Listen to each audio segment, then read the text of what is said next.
and that would be the four P's, right? And why are the four P's important? Well, first of all, the four P's are going to be the way that you should be looking at a job to consider if it's something that you should take, is it something that you should stay with? Um, and so the four P's, as you know, again, popularized by Kier, is pay, career progression, personal life, and sense of greater purpose. All right. So if you just want to boil it down, it'd be pay, purpose, personal life, progression. So why are these important? Well, like Kier said, if you have 4-4, you don't leave unless you get fired. Um, or, I mean, this is my spin on it now. You don't leave unless it's, something that gets you better 4-4, right? Like if it's more money, you have good pay, everything here, but you can get even better pay. Okay, that's a good reason to leave. Or if your personal life gets better, you know what I mean? If you have 3-4, you only leave if you get the 4-4. Again, my spin on it would be if if you can change, you got 3-4 at one job, you can get a different 3-4 at another job, and that's more important to you. So that'd be another reason why the 3-4, 2-4, you should be actively looking, and then 1 or 0, according to the man, you get out of the job. And that's exactly what he did, and he said that before. So let's talk about all of these, and again, like, why does that matter? First of all, I don't think it matters if you're a strength coach, as that's the only way or the only profession that can look at this.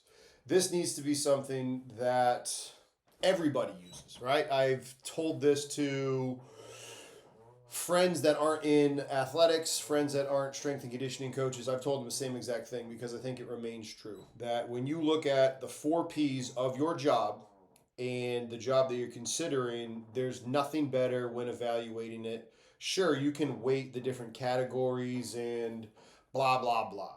But when I heard about this at first, I was like, this is genius. So, pay.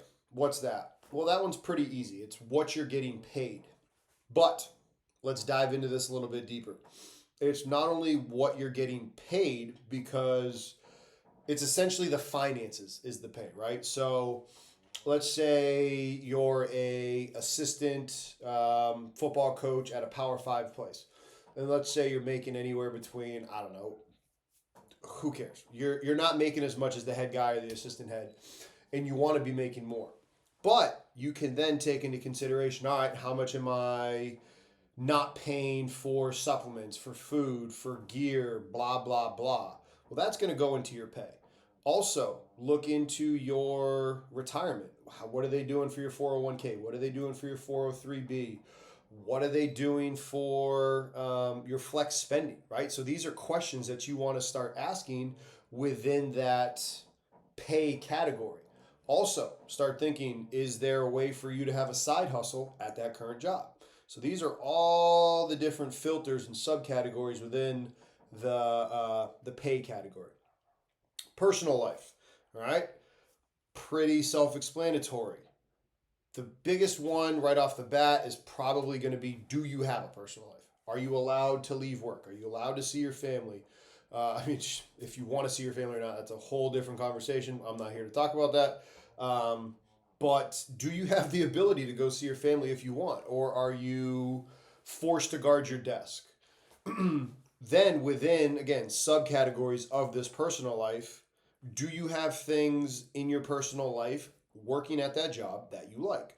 Do you have a family around you? Do you have friends? Do you have things that you can do that are not related to work? So, if you like to go hiking, do you live in an area where you can actually do that?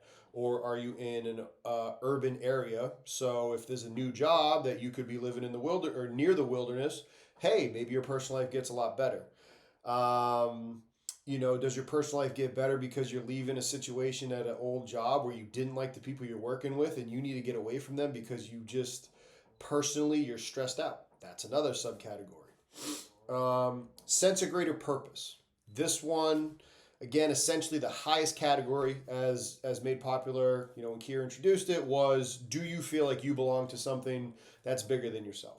Hopefully, if you're in a team setting, you already feel that way. You feel that, hey, I'm a part of the high performance model. I work with my head sport coach, my head athletic trainer. I work with the head nutritionist. I work with academics. I'm a part of this bigger thing, and I'm making sure that this team, moves forward in the athlete centered model, and we're doing all of these things. So hopefully that's the low hanging fruit that you're looking for in terms of sense of greater purpose. If you don't have that at your job, that should be the first thing you're looking for.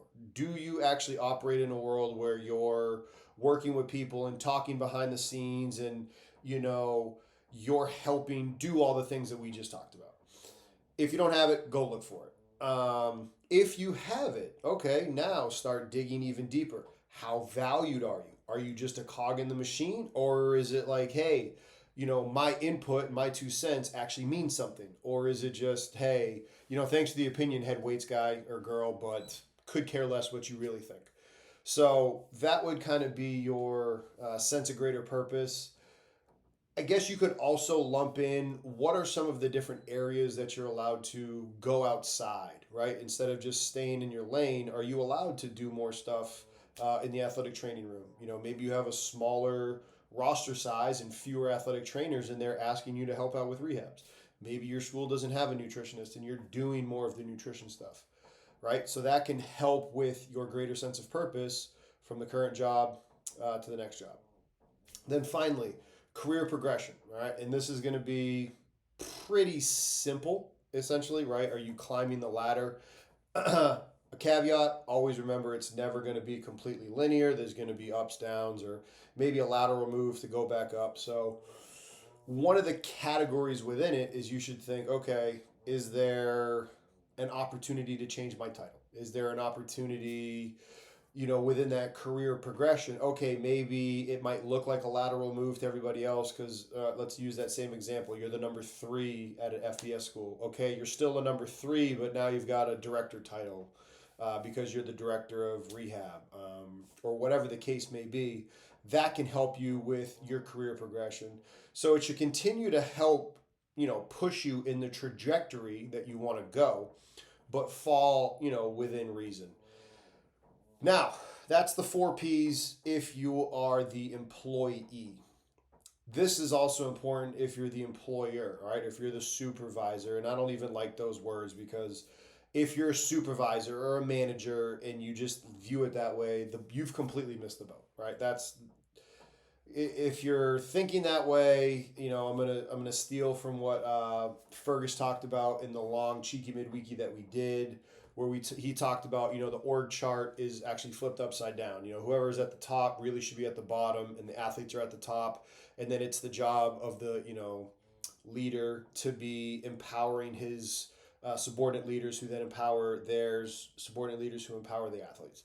So again, if you think that you're a manager or a supervisor and that's the only thing you view yourself as, not like a mentor to your subordinates, we have a different conversation for you there. But if you are managing and have people that report to you and you're working with them, what you need to be doing is you need to be evaluating the job that you are asking people to do through that lens.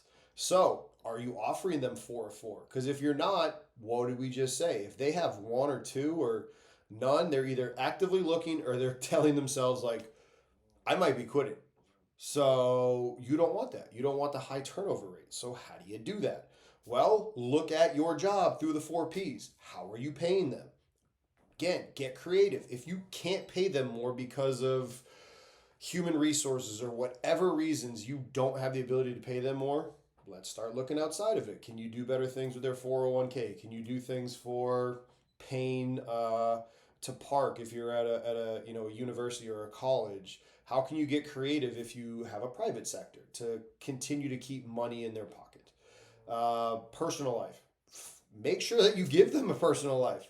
Don't be asking them to guard their desk. Don't be asking them to do things that are just like, come on, man. Like, give them an opportunity to detach. Make their job where they don't have teams early in the morning and late at night. Or if, again, private, don't make them have clients in the morning, clients at night, because sure, they could go home in the middle of the day, but how much are they really detaching? So set it up where you're doing the best that you can for that person to have a personal life. Ask them, try to get to know who they are as a person, get to know their family, so that way they feel like they're, a human being that works with you. Career progression. Okay, this one might be a little tricky because, again, human resources might not be allowing you to change people's titles or to elevate people. Fine. How can you, within the organization, give people titles that help them, that doesn't just limit them based off of what their official human resources title is, so that way they can continue to trend upward in their career and you can help them, go on for further jobs. Then, sense of greater purpose. All right, are you truly letting them be a cog in the wheel and be a part of it, or are you just dictating and telling them, like, hey guys, this is what we're doing? We're showing up, we're doing this lift, this is what we're. No, like, do they have an active input? Let's use that if you're the third assistant example again. So if you're the head strength and conditioning coach and you have the subordinates, is your third or the second in charge after your head assistant, do they have any input on programming, or are they just dictated to and said, this is what you're doing? You need to start looking at it that way, because if you have a high turnover rate and it's not because people are leaving quickly to get new jobs because you're so good, you need to be looking in the mirror to find out, why is everybody leaving? So those are your 4 P's: pay, personal life, progression in your career, all right, and purpose, your sense of greater purpose. As an employee, you should be looking at your job through the lens of all 4. As the employer, or somebody that's overseeing a group of people, you need to be looking at it, yes, for yourself that way, but also down. How do the people that I am supposed to be serving view the role that they have with me? Do they actually feel like they have all 4 of those? Start working on the things that you can find and dive into those subcategories, so that way you can do the best job to, again, ultimately serve your staff, so that way they want to stay. The best way to get people to help you get what you're trying to achieve is to help them achieve what they're trying to do. So thank you for watching this. If you like this stuff, go ahead and hit the like button, hit the subscribe button, and have a great rest of the day.